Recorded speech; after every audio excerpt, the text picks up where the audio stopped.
भाई के भी चैनो मिस्टेक सेशन प्लीज दीपक भाई हटो। दीपक भाई रोहिड़ा जीवन तरंग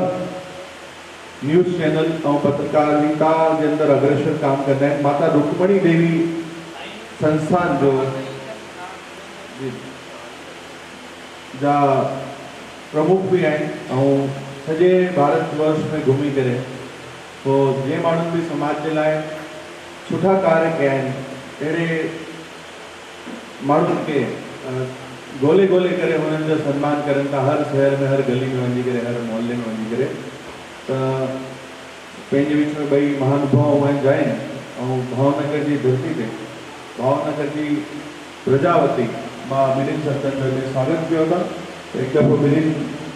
असांजे भाउरनि जे लाइ असांजे वॾीलनि जे लाइ ज़ोरदार तालियूं ॾींदा आहिनि ऐं उन्हनि जो सम्मान कयो था। हिते पण गॾु असांजा जूनागढ़ में उन्हनि जो भी हिते स्वागत आहे ॼाण ईंदा। अॼु जेको कार्यक्रम आहे छो आहे छा आहे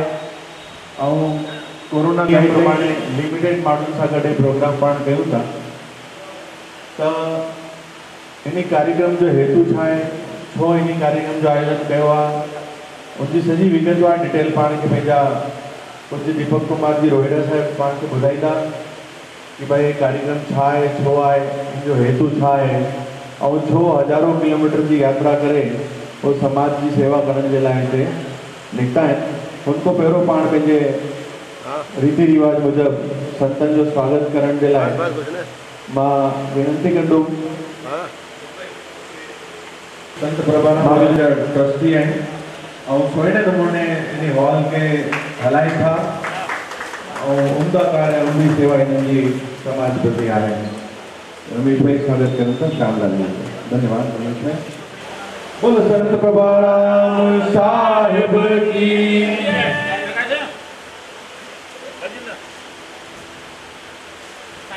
साईं दीपक भाई जो भी स्वागत करना रमेश भाई। बोलो संत प्रभाराम साहिब की। मेलवानी साहिब द्वारा या मेलवानी साहिब जो स्वागत भी रमेश भाई कंदा। सभी मेहमानों जो संत प्रभाराम हॉल और भावनगर की प्रजावती भावनगर सिंधी समाज वती सभी जो स्वागत विगतवार उनकी डिटेल जानकारी जे लाइ मां विनंती कंदुमि साईं दीपक कुमार जी के कि वो इन कार्यक्रम की सॼी विगतवार ॿुधाइनि वो हुननि जा जो हेतु ॿुधाइनि उन्हनि खे। साईं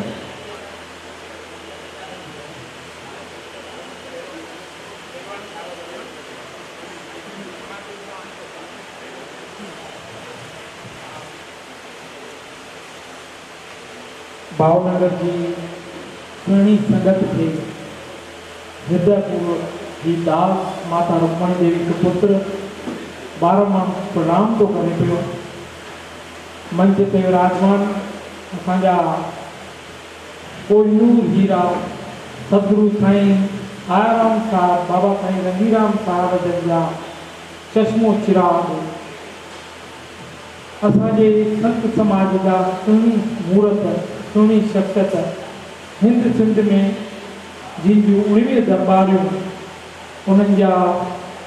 गादी सिर असांजा प्यारा साईं श्याम बाबा रोहिड़ा जी गॾोगॾु पंहिंजे जीवन में दूरदर्शन जे जेकॾहिं कार्यनि खे हिकु तक हलाइण वारा पंहिंजे सिंधी समाज जी जागृता आणण वारा जिन दूरदर्शन जे कार्यनि खे एतिरे क़दुरु पंहिंजे सिंधी समाज खे अॻियां आंदो जीअं असांजे सिंधी समाज जी प्रख्यात अॻियां अचे। साईं जी पंहिंजे जीवन काल में पंहिंजी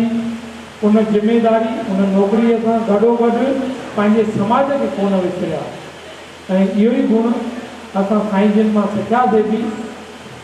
अॼु खां 26 साल पहिरें 1995 में साईं जिन खे गादी नशीन बणायो बावजूद उन्हनि जे भी हू पंहिंजी हर सेवा हर पंहिंजी जिम्मेदारी पंहिंजे कार्य में कायम रहा।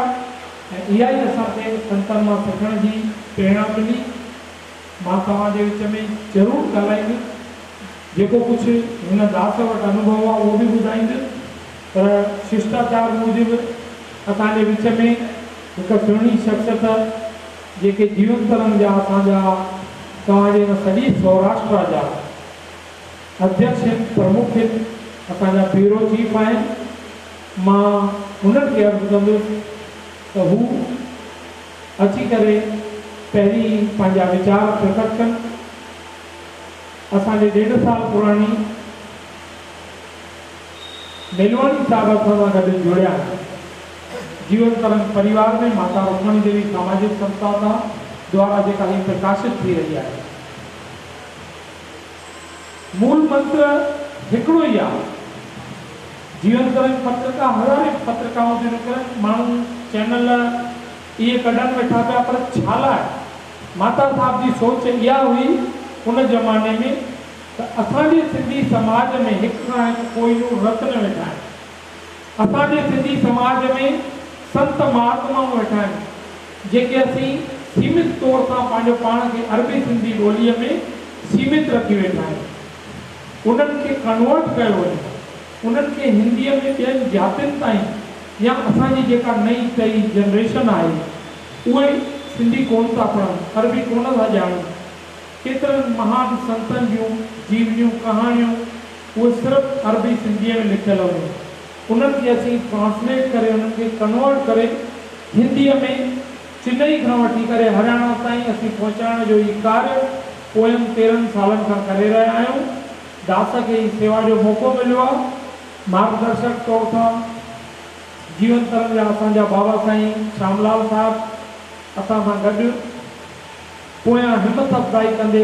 असांजे ॿाह ॿेली कंदे असां सां गॾु रहिया आहिनि। ईअं ई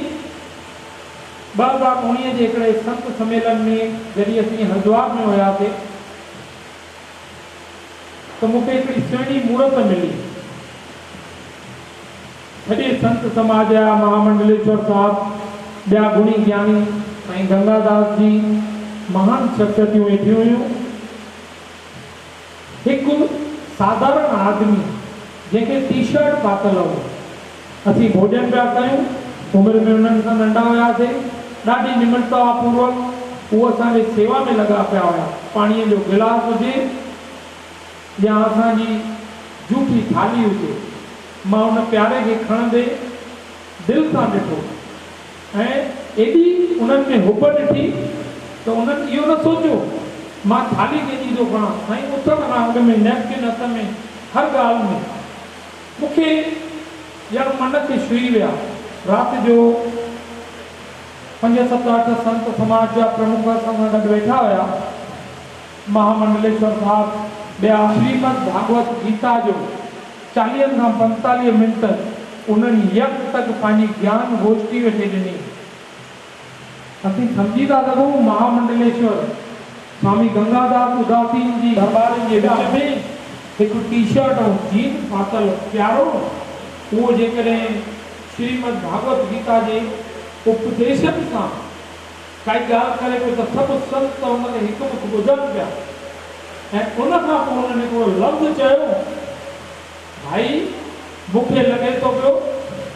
तोखे बि असांखे पंहिंजे संत समाज में ॿाओ बणिजणो आहे या त असां सां गॾु जोड़णो आहे। तोखे भाई साहब न कयो। हुननि चयो साईं न, मां कंहिं सेवा जे लाइ आयो आहियां, हू सेवा ई मां करणु थो चाहियां, पर तव्हां मूंखे आज्ञा कई त मां कॾहिं तव्हांजे लाइ तव्हां सां वेठो, काई क्षमा हुजे, ग़लती हुजे त माफ़ कजो। हिन दास खे उहे ॻाल्हियूं ॾाढियूं वणियूं। मुंहिंजे मन में ॼण हिकिड़ी, मूं हींअर वेठे दादाजन सां ॻाल्हि कई, मां पंहिंजे जीवन में हिकिड़ी इंडेक्स ठाही आहे। 2 पासा मूं रखिया आहिनि। हिकिड़े पासे लिखियो आहे जीवित आत्मा, हुन में ॻोल्हींदो आहियां, छो जो हीअ असांजी माता साहब जी देन आहे। हुनजी दिलि हूंदी फलाणो चवंदी मंत्री अचनि, संतरी अचनि, मूंखे नथा वणनि पिया, पर हुन हीअ सेवा कई अथनि। दीपक जॾहिं विर्तनि जी मोकिलाणी अचे, उद्यापन जो कार्यक्रम अचे त हिन प्यारे खे ज़रूरु घुराइजे। हज़ारे माण्हू इहे पलव साहब जे लाइ मंत्री MLA ईअं बीठा हूंदा, भई माता रुक्मणी देवी जिन पलव खणी त असां उन्हनि खे ॿुधूं पर अमा जूं अखियूं उनखे निहारींदी हुई जंहिं सेवा कई हुई, जेको समाज जे लाइ जीयो हुयो, उन्हनि खे ॻोल्हींदी हुई। उन्हनि जी प्रेरणा खे खणंदे मां उन भाइड़े खे बि सॾु कयो। मां साईं 5 मिंट सिर्फ़ु पंहिंजे जीवन जा मूंखे ॾियो, मां तव्हां खां मिलणु थो चाहियां। मूं ॻाल्हि कई, मां असीं जीवन तरन किताब कढंदा आहियूं, जीवन तरन पत्रिका कढंदा आहियूं, चैनल कढंदा आहियूं। तव्हां जूं सुहिणियूं ॻाल्हियूं मूंखे वणंदड़ लॻियूं। मां चाहियां थो पियो तव्हां असां सां गॾु जुड़ो। हुन शख़्सियत मूंखे हिकु लफ़्ज़ बिना पुछण जे चई, साईं मां तव्हां खां सुभाणे जो अॼु खां तव्हां सां गॾु आहियां। जिते समाज जो, जिते संतनि जो, जिते कंहिंजी सेवा जो कार्य हुजे, उते मां तव्हां सां बिल्कुलु तव्हां सां गॾु आहियां। उन प्यारी शख़्सियत जो नालो उहो ॿियो किथां जो कोन हुयो, तव्हांजे पंहिंजे पिड़ जो। हिन भावनगर जहिड़े संतनि जो जेको दरवेशनि जो दर चवंदा आहियूं असांजे उल्हासनगर वांगुरु, तीअं हिन शहर जो जन्म स्थान थियल ही बालक जेको पोइ वञी करे जूनागढ़ जे धरतीअ ते ऐं असांजे बापू लीलाशाह जहिड़नि दरवेशनि जे गोदीअ में जेको खेॾियो, उहो तव्हांजे विच में अॼु असांजे विच में आहे। असांजो प्यारो मेलवाणी साहब गोविंद मेलवाणी, जंहिंजे नाले में ई गोविंद आहे। असां हिननि खे जोड़ियोसीं। जूनागढ़ जो ब्यूरो चीफ जो पद मूं हिननि खे ॾिनो। बखूबी उन्हनि सुहिणी कमनि में 1.5 साल में हिननि मूंखे कॾहिं कंहिं ॻाल्हि जे लाइ हीअं न चयो मूं हीअं न्यूज़ छो, हीअं न विझो। मां हिननि खे साईं सुझाव ॾिठो, न्यूज़ उहा मोकिलींदा हुया जेका समाज जे हित जी हुजे। असां बि पहिरियों चयोसीं न असांजी को पत्रकारिता कंहिं राजनीतिक कंहिं हुन क्षेत्र जी कान्हे, ही असीं सामाजिक कार्यों जे करे, ही असीं आध्यात्मिक कार्यों सां जुड़ियल आहियूं। त तव्हां महिरबानी करे उहे कार्यों सां जोड़िजो। कंहिं सिंधीअ जे मथां काई अवेलना थींदी हुजे, हिननि खे मां पाण पतोड़ींदे ॾिठो। उतां वही करे मूंसां कलाक ॻाल्हाईंदा हुआ, ॿुधाईंदा हुआ कि भैया मां छा कयां। साईं हीअं तव्हां कमु कयो, ज़रूरत पए असांखे बि घुरायो। तव्हांजे बि शहर में बि सुहिणी निडरता पूर्वक हिकिड़ी शख़्सियत सां मां रूबरू बि थियो आहियां। हींअर दर्शन करण जो मौक़ो मिलियो। असांजा मनमोजी दादा मोहनदास साहिब, उन्हनि जो बि दर्शन थियो। इहे ई ॻाल्हियूं मां उन्हनि में ॾिठियूं जेके हू उतां जे समाज जे सिंधी न्याणियुनि जे मथां थींदे ज़ुल्म जा बि बिल्कुलु विढ़ण लाइ तयारु रहिया। आध्यात्मिक जीवन जे लाइ जेके बि कार्य थियनि, हर क्षेत्र में वञी करे स्वाध्याय परिवार तरफ़ां हिकु नंढे नंढे झोपड़े कंहिं गामड़नि में वञी करे उन्हनि खे पाण सां गॾु जोड़ियो, पंहिंजे समाज सां जोड़ियो, पंहिंजे उन इष्ट सां, पंहिंजे उन गुरु गीता सां जोड़ियो। इहो प्यार मां हिननि प्यारनि में ॾिठो। तंहिंजे करे हींअर असीं अप्रैल में उन्हनि जे मथां सॼी सौराष्ट्र जी ज़िमेदारी रखीसीं, जंहिंखे बि उहे बख़ूबी निभाए रहिया आहिनि, जंहिंजे सदके अॼु असीं तव्हांजे हिन सुहिणे शहर में बि पहुता आहियूं। त मां वो चवंदा आहिनि जिते जिते राम जी कथा थींदी आहे त हनुमान सभु रूप धारण करे किथे न किथे हलंदो आहे, उन पट में हलंदो आहे। ऐं मुंहिंजी हिकु मानता आहे, ऐं मुंहिंजी हिकु मां जेको मुंहिंजो भरोसो ऐं विश्वास बि आहे, जे पहिरियों त उन सिंधी भावर गॾिजंदा आहिनि ऐं सिंधियत जा जॾहिं गीत ॻाइजंदा आहिनि न त झूलेलाल साहिब बि झूलेलाल भॻवान बि हिते हाज़िर अथव। त पाण सभु उन झूलेलाल जे मथे हाज़िरी घुराइण लाइ ॿई हथ मथे करे करे ताड़ी वॼाए करे ज़ोर सां चवंदासीं, आयो लाल सदाई तो झूले। हाज़िर हाज़ुर प्रभात सभिनी जेके असां कंदा आहिनि आदरणीय असांजा साईं श्यामलाल जी, आयाराम दरबार जा जेके कमदार जा गदीपति आहिनि उहे ऐं मां दीपक, ख़ुशी जहिड़ी ॻाल्हि आहे त एतिरो जुवान ऐं एतिरी खुमारी उहो बि सिंधियत लाइ, उहो बि धर्म लाइ, ऐं उहा बि खुमारी सिंधियत जो कल्याण थिए उन लाइ। त जॾहिं हिनजी मां इहा खुमारी ॾिठी त दिलि में मूंखे इहो थियो त जिन लाइ मां पाण पतो पियो थी सके तो भगवान मूंखे निमित कयो हुजे पहिरीं कुमारी वारा माण्हुनि सां गॾिजी करे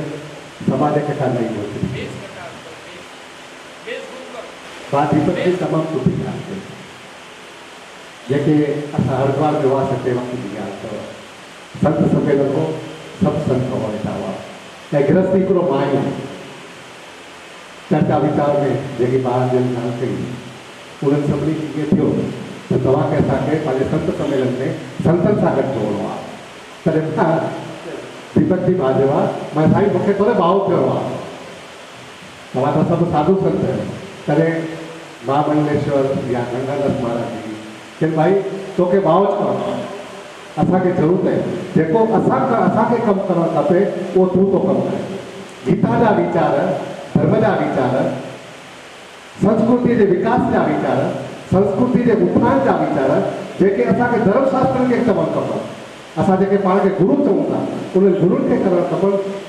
घर घर वञी करे उहो तूं थो करे तंहिं करे तूं करे असां सां गॾु थींदो आहे असांजो दीपक पंहिंजो जोड़ चले उन्हनि सां गॾु चले दीपक भाई ॻाल्हि कंदा तव्हांखे मां इन्हनि साधू संतनि जे शरणनि में वञी करे मूंखे ईअं लॻो त थी सघे थो हीअ मुंहिंजे लाइ प्रोपर जॻह आहे छो त चवणु आहे पंहिंजी सिंध जे अंदरि चवणी आहे अगरि संत न हुजे जग में तो जन्म तारीअ संता संतनि जो वॾो कर्मयोग अथव हिन कर्मयोग जे चओ त संतनि जे कर्मयोग ते ई भारतीय संस्कृति थी करे संतनि जो जेकॾहिं कर्मयोग तव्हां बात करे छॾियो त भारतीय संस्कृति हेठि थी उन संस्कृतिअ खे बचाइण लाइ संतनि जो महात्मानि जो ब्राह्मणनि जो जेके बि धर्म थींदा आहिनि उन्हनि जो पाए में कयल कान्हे उन्हनि खे वंदन कंदे जेके ॻाल्हि सेवा कयूं पिया शेवा कयूं पिया जेके दीपक जी ॻाल्हि कई भई टी शर्ट ऐं जींस पातो हूंदो हाणे साधुनि संतनि सां गॾु मां टी शर्ट ऐं जींस वारो कोन त ॻाल्हि कंदे मूंखे शर्म अचे पियो जॾहिं मुंहिंजो ॻाल्हाइण जो वारो आयो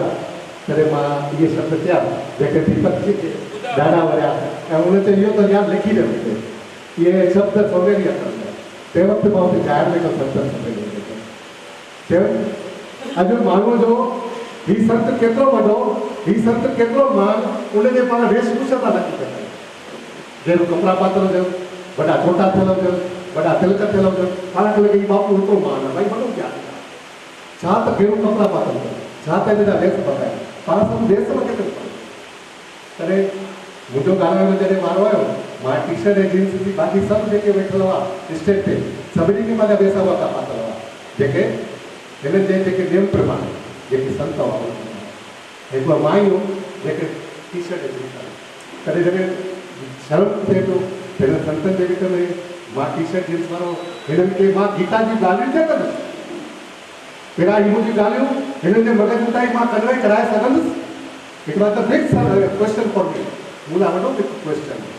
अहिड़ा संत महामंडलेश्वर जहिड़ा अहिड़ा वॾा वॾा संत जेके अॼु समाज जे मथां कंट्रोल करे वेठा आहिनि उन्हनि खे पहिरां मां हिकु सामान्य माण्हू कीअं फ़िकर कयो तॾहिं अंदाज़ जेको मूंखे भॻवान चवायो उहो मां चयो तॾहिं मां चयो साईं टी शर्ट पाए करे बि मां तपस्वी थी सघां थो ध्यान सां ॿुधी टी शर्ट पाए करे बि मां तपस्वी थी सघां थो ऐं जींस पाए करे बि मां जगदीश ताईं वञी सघां थो सम्झ में अचेव त ताली बजाइजो वरी ॿुधायो टी शर्ट पाए करे बि मां तपस्वी थी सघां थो ऐं जींस पाए करे बि मां जगदीश ताईं वञी सघां इहे जॾहिं अखर ॿुधा मूंखे उहो ॾींहुं अञा उहो वाकिफ़ ॾाढा संत उथी हुई ताली ॿुधाए छा भई ज़रूरी कोन्हे मां वेस लॻा गीता में गीत थी जहिड़ो आहे कहिड़ो आहे पर मुंहिंजो आहे भॻवान वटि पुॼण जा टे रस्ता गीता जे अंदरि भॻवान टे रस्ता ॿुधाया ज्ञान भक्ति ऐं कर्म या माण्हू ज्ञान सां भॻवान वटि पुॼी सघे थो या भक्तीअ सां पुॼी सघे थो ध्यान ऐं भक्ति त हींअर आहिनि कोन अहिड़े वक़्त में पंहिंजे हथ में हिकु रहे थो कर्म रहे त मां कर्म न अहिड़ा कयां त घर मां नाराज़ कयां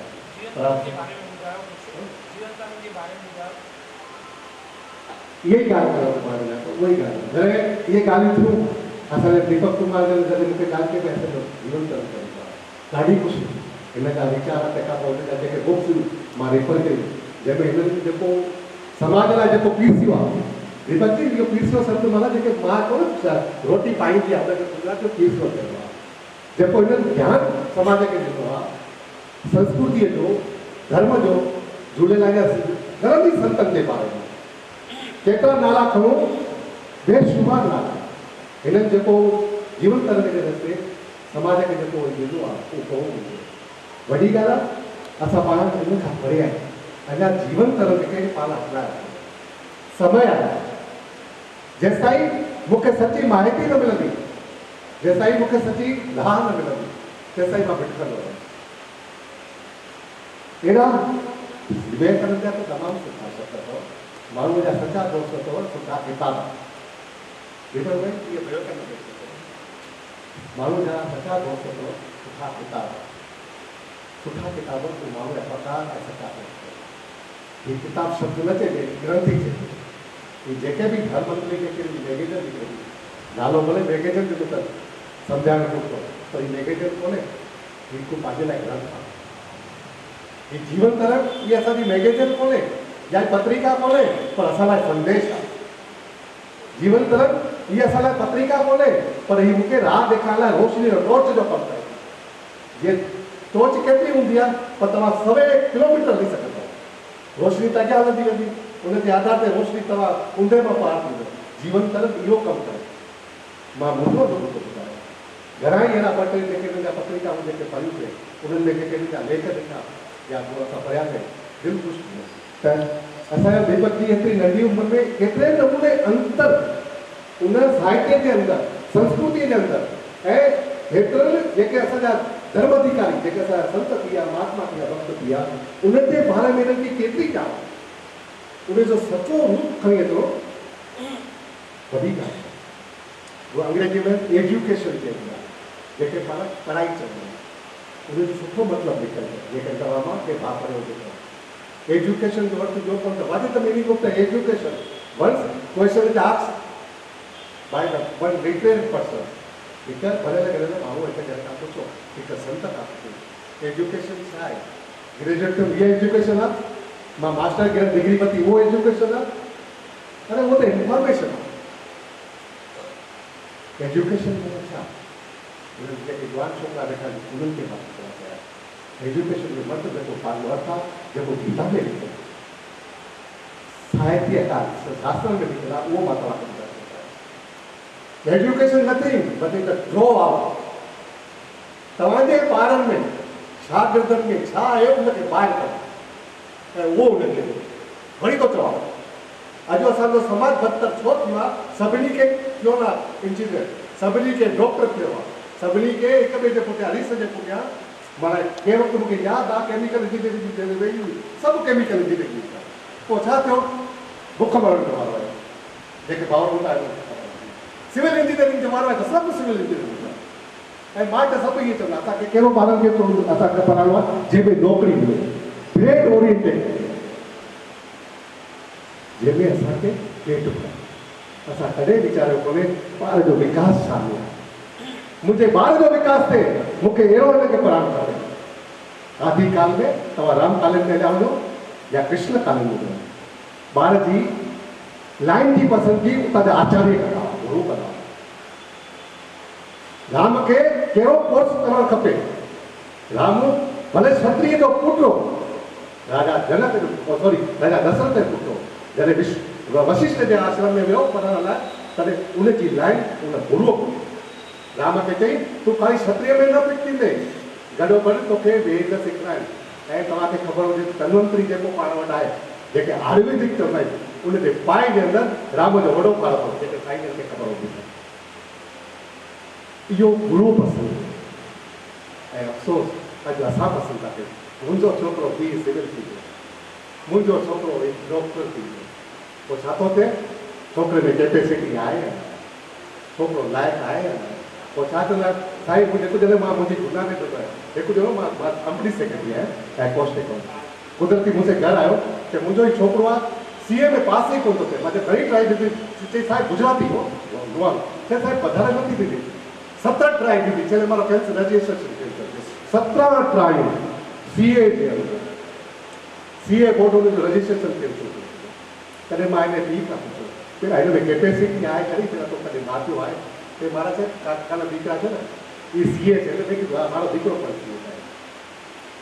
ये मांगे जिंदगी की बड़े में बड़ी बदनसीबी है तू रोवा वातावरण के भी महत्व की बात का शास्त्र देखे तो बाहर बैठा हो आधे भारत के लाइन तेरी जरिया देखने की शक्ति तो न ज्ञान था असांखे पूरो ज्ञान था असां पुॼी सघंदा त भॻवान वटि भक्ति सां पुॼी सघंदा जेके ॿ अॼु आहिनि ऐं टियों आहे कर्म जेको सवलो आहे जेको पाण करे सघंदा कर्म कर्म ऐसा करो कि नर्म से नारायण करो असांखे नारायण थी सघूं था कर्म जे इहे ॻाल्हियूं इहो ज्ञान तव्हां रेग्युलर जेके असांजा दीपक जी जेके पंहिंजो शासन जे रूप तव्हां नंढी गीता जे रूप में जेकी हिनजी जेकी निकिरंदी पत्रिका चओ या तव्हां हिननि खे चओ मैगज़ीन चओ उन जे थ्रू ही पाण सभिनी समाज लाइ थी सघूं था त पाण खे बि उन जो लाभ वठणु खपे ऐं हिकु ॻाल्हि उहो ई पाण केतिरो ई ॿियो केतिरो पढ़ूं था घणो कुझु पढ़ूं था पर पढ़ण सां जंहिंजे पढ़ण सां मुंहिंजो विकास थिए थो जंहिंजे पढ़ण सां मूंखे सची दिशा मिले थी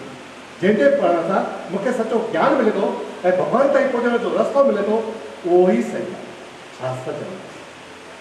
धर्म चए गीता चए त मुंहिंजो विकास साम्हूं आहे उहो हाणे मूंखां पुछो पाण खां पुछो मूंखे ॿिए सर्टिफिकेट ॿिए कंहिंखां कोन पुछिणो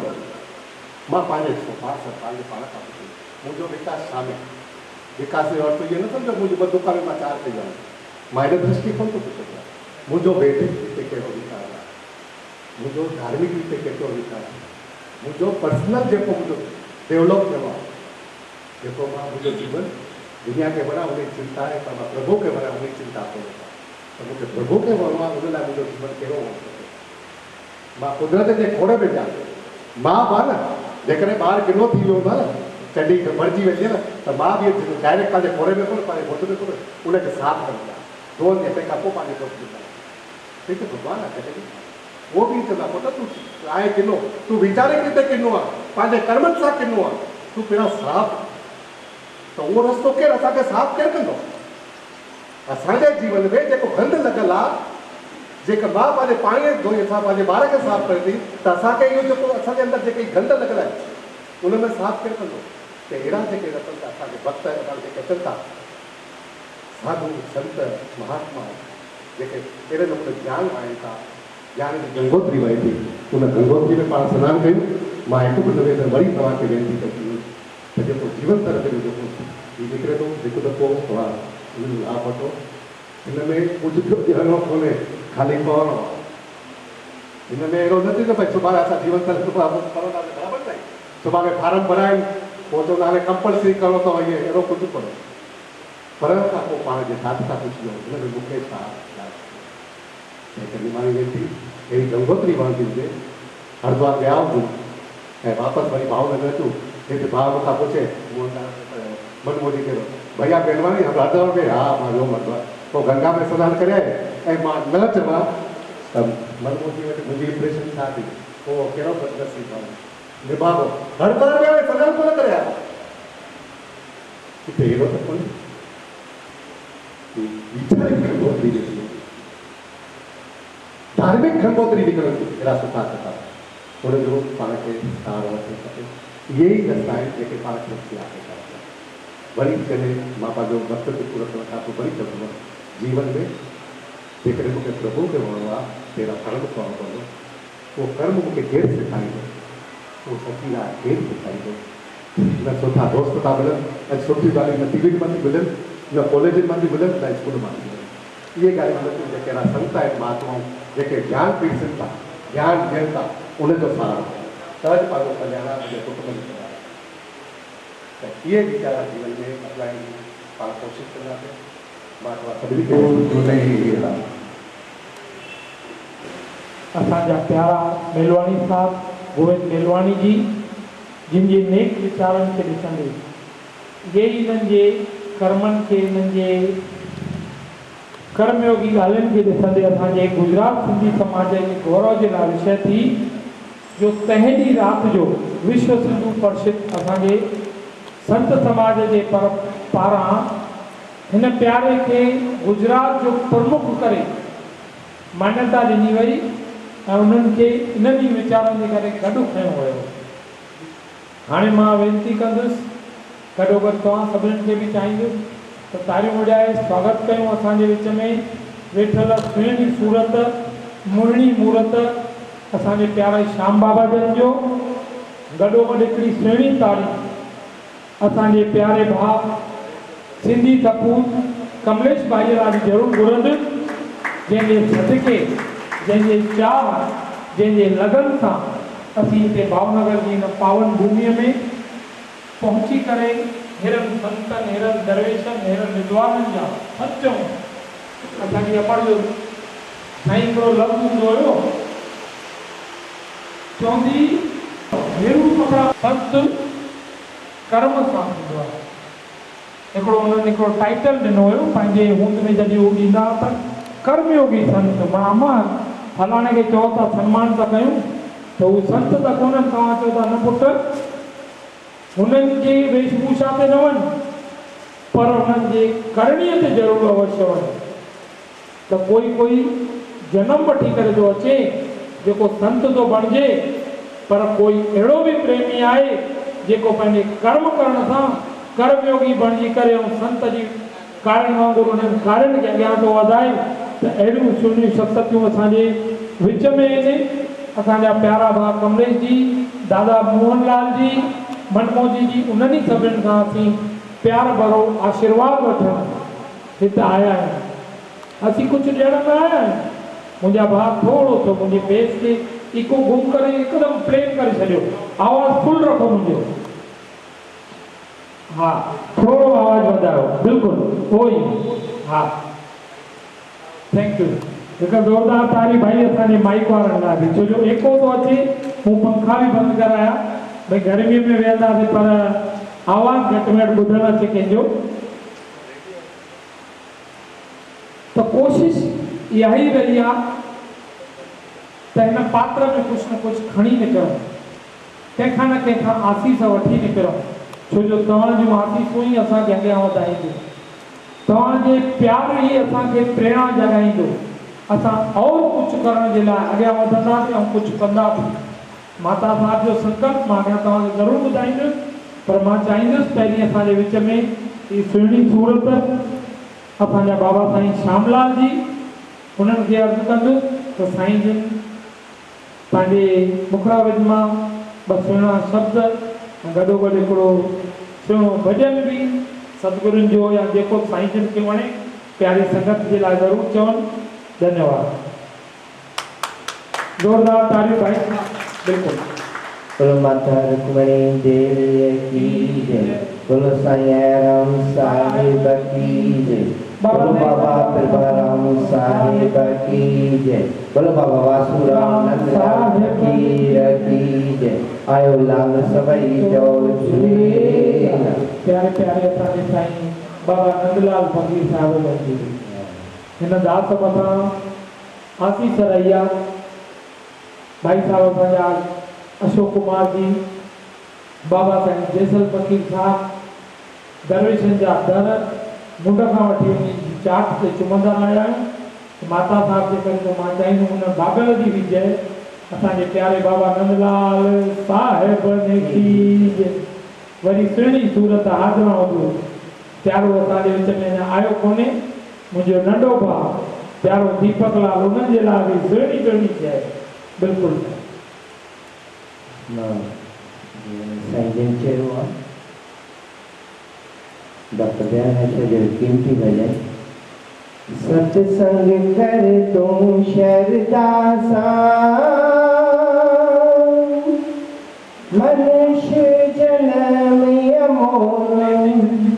वरी को न ईंदो ईंदो वरी को न ईंदो। हरे राम राम राम राम हरे राम राम राम राम। सत्संग कर तू शरदा सां मनुष्य जन्म अमोलो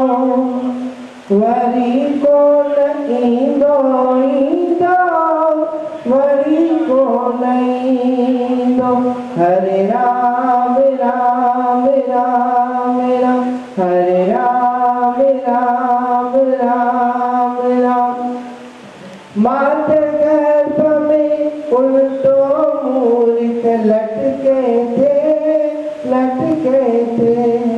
माता गर्भ में उल्टो मूर्ख लटके थे 84 लाख जून में भिटके थे 84 लाख जून में भिटके थे मनुष्य जन्मिया मोनो वरी कौन ईंदो वरी कौन ईंदो हरे राम राम राम राम हरे राम राम राम राम जय की करी सो हाण करे वक्तवती जय की करी सो हाण करे वक्तवती सेवा सिमरन दान कंदो सुठी भक्तवती सेवा सिमरन दान कंदो सुठी भक्तवती मनुष्य जन्मिया मोनो वरी कौन ईंदो वरी कौन ईंदो हरे राम राम राम राम हरे राम राम राम राम सत्संग कर तू शरदा मनुष्य जन्मिया मोनो वरी कौन ईंदो वरी कौन ईंदो हरे राम राम राम राम हरे राम राम राम राम भागन वारा है मुझे भावनगर जा ईअं चवां त सभु जेकी बि संगत आई आहे असांजे विच में साईं जन संत जी तरह वेठा आहिनि वॾियूं वॾियूं दरबारियूं मूंखे त ॾाढो आनंद थियो साईं प्रभाराम जन ज़ाहिरी तौर उन्हनि जो हाल ॾिसी दिलि ख़ुशि थी वई त केॾो न सुठो मतिलबु शानाइते नमूने जेके बि ट्रस्टी आहिनि सेवादारी आहिनि सुठे नमूने मेंटेन करे रखियो अथऊं मूंखे ॾाढी ख़ुशी थी दादा चयो मूंखे मनमोहन साहिब साईं मुंहिंजी तारीफ़ न कयो मां चयो भई मां तारीफ़ नथो कयां पर जेका सचाई आहे मां त सॼो भारत इवन पाकिस्तान बि थी आयो आहियां पर जेतिरो मूंखे आनंद जेके आयो आहे दिलि मन सभु ख़ुशि थी वियो ख़ासि करके हितां जी संगत ख़ासि करके तव्हांजे विच में कमलेश अहिड़ो कीमती हीरो तव्हांजे विच में भावनगर जो असांखे मिलियो आहे शायदि पहिरियों मिलिया त मां ज़रूरु हुनजो जीअं वॾियुनि वॾियुनि हस्तियुनि सां मां इंटरव्यू कया आहिनि दूरदर्शन ते हुनजो बि असां इंटरव्यू कयो आहे असांजी कमलेश भाई लाइ तारी वॼायो ॾाढो सुठो कार्यकर्ता आहे ॿी ख़ुशीअ जी ॻाल्हि जीवन तरंग हिकु सामाजिक संस्था आहे धार्मिक ऐं शेवा जा कार्य पूरे दुनिया असांजो जेको प्लान आहे त जीवन तरंग जे पारां जीअं त सुभाणे हिते ऑफिस बि खुली रही आहे ऐं तंहिंखां त जीवन तरंग जे पारां सुभाणे संत सम्मेलन बि आहे तव्हां बि इनवाइट थी आहियो त चवण जो मतिलबु इहो आहे वॾियूं वॾियूं पोस्टूं नौकरियूं सरकार में अथव पंहिंजे ॿारनि खे पढ़ायो कंहिं चयो त सिंधी पढ़ण मां फ़ाइदो छा आहे शायदि तव्हांखे ख़ुशी थींदी तव्हांजे हितां जो DCP सिंधी तव्हांजो हितां जो डिस्ट्रिक्ट मजिस्ट्रेट सिंधी बॉम्बे जो कलेक्टर सिंधी ब्रिगेडियर सिंधी नंदलाल जतवाणी मशहूरु अथव दिल्लीअ में मतिलबु मां तव्हांखे कहिड़ा मिसाल ॾियां CBI रॉ में 5 पोस्टूं अथव सिंधीअ जूं तव्हां पढ़ायो ॿार खे मां सही ॻाल्हि थो ॿुधायां ख़ाली पियूं सिंधी ॿार नथो मिले तव्हां सिंधी भाषा सां तव्हां अचो, जहिड़े नमूने SC ST खे मतिलबु नौकरियूं मिलनि थियूं, साॻे नमूने तव्हां सिंधी विषय सां मां तव्हांजे लाइ तव्हांजे साम्हूं जीवंत उदाहरण आहियां। अहमदाबाद सिंधी कॉलोनी सरदार नगर जो डॉक्टर ज्योतिराम गिदवाणी स्कूल जो पढ़ियल ॿार अलफ़म बे बना,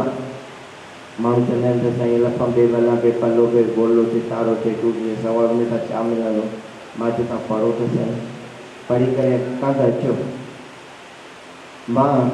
वर्ल्ड ते पहुतुमि, world Doordarshan, Delhi Doordarshan national channel, international channel, DD Bharati, DD India, DD Urdu, DD film.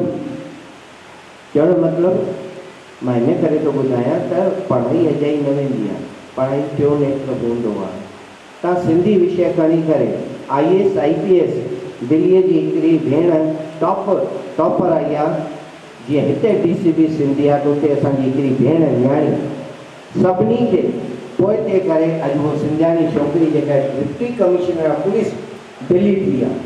ॾाढी ख़ुशी जी ॻाल्हि आहे। उन खां पोइ गुज़िरियल हफ़्ते अहमदाबाद सरदार नगर जो पढ़ियल ॿार assistant commissioner of police Delhi थियो आहे, ताज़ो हफ़्तो पहिरियों। 14 सिंधी किथे? मां त हैरान आहियां। गुरु बाबा गुरु नानक साहिब सिंधी, तव्हां मञो या न मञो, इतिहास खणी ॾिसो, गुरु नानक साहिब सिंधी हुया, कालू जेके हुया साईं उहे सिंधी हुए। पोयों तलवंडीअ में मां ॾाढो हिक खां हिकु मां तव्हांखे उदाहरण ॾींदो वेंदुमि। असांजा इष्टदेव झूलेलाल हज़ारनि सालनि खां हलंदा था अचनि, इतिहास कायम ॾांहुं मां वॾा वॾा संत पीर फ़क़ीर अॼु सिंध जा। तव्हां ॿुधायो अंग्रेजनि जो नालो ऐं सिंधियुनि जो नालो,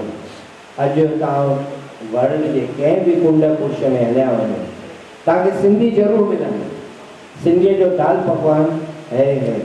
जूनागढ़ में ॾिठो त मुस्लमान दाल पकवान पिया करनि। अरे भाई ये कैसे चलते हो कि हमने सीखा, हम भी सिंधी बन गए, सिंधी पियो ॻाल्हाए। मां चयो भई वाह। त चवण मतिलबु सिंधी भाषा जो विकास ऐं नौकरियूं राव में तव्हांखे ॿुधायो CBI में 5 पोस्टूं, 5 मां 2, हिकु छोकिरी जेका आहे BA जी आहे, हिकु जेका आहे बॉम्बे जा 2 पोस्टूं भरियल, 3 पोस्टूं अञा CBI में ख़ाली पढ़ी। रॉ जेके बि पाकिस्तान बॉर्डर ते पकड़जंदा आहिनि समग्लर या आतंकवादी उग्रवादी, उहे पाण में सिंधी में छा था ॻाल्हाइनि उनखे ट्रांसलेट करे ऐं इंग्लिश में ॾियण लाइ उहे 5 पोस्टूं अथव रॉ में। UPSC जंहिंजो इहे अभ्यास कराईंदा अथव UPSC में, दिल्ली यूनिवर्सिटी में, बॉम्बे यूनिवर्सिटी में, गुजरात यूनिवर्सिटी में हिकु पोस्ट लेक्चरर जी ख़ाली पढ़ी। अरविंद टेकचंदाणी थियो आहे, लिंग्विस्टिक लैंग्वेज सिंधी सेखारींदो आहे, पर उहो बि हेॾे होॾे कॾहिं NCPL कॾहिं सिंधी अकेडमी में उते ख़ाली पई आहे। दिल्ली सिंधी अकेडमी में पोस्ट ख़ाली पई आहे, राजस्थान सिंधी अकेडमी में, गुजरात सिंधी अकेडमी में, राज्यसभा में ताजो ट्रांसलेटर जूं हिकिड़ो ई माण्हू आहे, 2 पोस्टूं अथव, लोकसभा ते 2 पोस्टूं अथव। सिंधी हर भाषा खे दायित्व अथव। मां सही ॻाल्हि ॿुधायां, तव्हां सिंधी पढ़ायो, अॻियां अचो, तव्हांखे तमामु घणी कामयाबी मिलंदी। तव्हांखे मां सही ॻाल्हि थो ॿुधायां, असां सिंधी पढ़ायो, तव्हांखे डिटेल में ॿुधाईंदव भई कहिड़े नमूने सिंधी ॿार UPSC जे थ्रू, स्टाफ सिलेक्शन कमीशन जे थ्रू, UPSC जे थ्रू हर हुन में सरकारी नौकरियुनि में, स्टेट गवर्नमेंट में, गुजरात विधानसभा में, राजस्थान विधानसभा में, UP विधानसभा में